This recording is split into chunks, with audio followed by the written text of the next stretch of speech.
রোজকার মতো রাতের খাবার টেবিলে চলে এলাম। আজকে আছে হলো পেঁপে দিয়ে মসুর ডাল।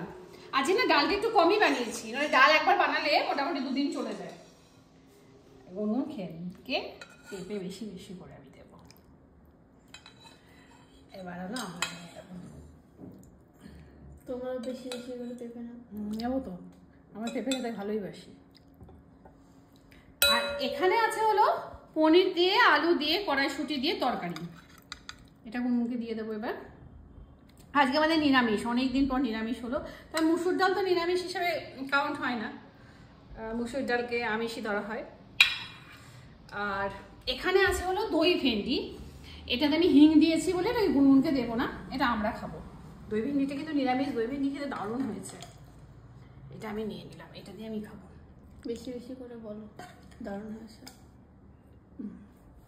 আর এর জন্য গুনগুন যেহেতু দই ভেন্ডি খাবে না, হিং আছে বলে, সেই জন্য কালকে গুনগুনকে ভেন্ডি এনে ভালো করে কড়কড়ে করে ভেজে দেবো।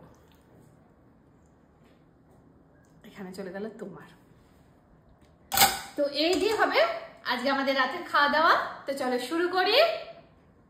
শুভরাত্রি।